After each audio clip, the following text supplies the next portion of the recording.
গাজায় হামলা বন্ধে যুদ্ধবিরতির আলোচনার মধ্যেই হঠাৎ উত্তপ্ত ইসরায়েলের লেবানন সীমান্ত। স্থানীয় সময় বুধবার ইসরায়েলের উত্তরাঞ্চলে একের পর এক চলে ড্রোন হামলা। লেবানন সীমান্ত থেকে ৩ কিলোমিটার ভিতরে চালানো এই হামলায় বড় কোনো ক্ষয়ক্ষতির খবর পাওয়া না গেলেও আহত হয়েছেন বেশ কয়েকজন। ইসরায়েলি প্রতিরক্ষা বাহিনী জানায়, কামিকাজে ড্রোনের মাধ্যমে এই হামলা চালায় লেবাননের সশস্ত্র গোষ্ঠী হিজবুল্লাহ।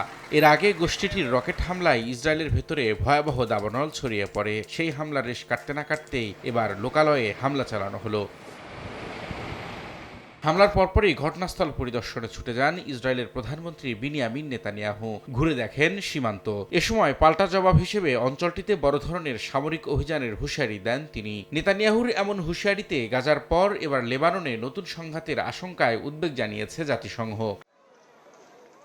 এদিকে মার্কিন প্রেসিডেন্ট জো বাইডেনের যুদ্ধবিরতির প্রস্তাবে ইসরায়েল রাজি হলেও এ বিষয়ে এখনও আনুষ্ঠানিক কোনো সিদ্ধান্ত আসেনি। যুদ্ধবিরতিতে রাজি করাতে হামাসের শীর্ষ নেতৃত্বের সঙ্গে দোহায় বৈঠক করেছেন কাতারের প্রধানমন্ত্রী ও মিশরের গোয়েন্দা প্রধান। এর মধ্যেই নিরীহ ফিলিস্তিনিদের ওপর হামলা অব্যাহত রেখেছে দখলদার বাহিনী। বুধবারও বিভিন্ন আশ্রয়কেন্দ্র লক্ষ্য করে চলে বোমাবর্ষণ। নতুন করে হতাহত হয়েছেন বেশ কয়েকজন।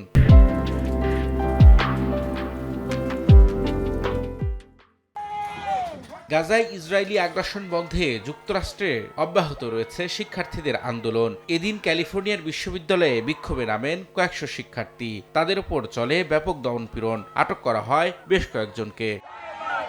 রবিউল ইসলাম আওলাদ, সময় সংবাদ।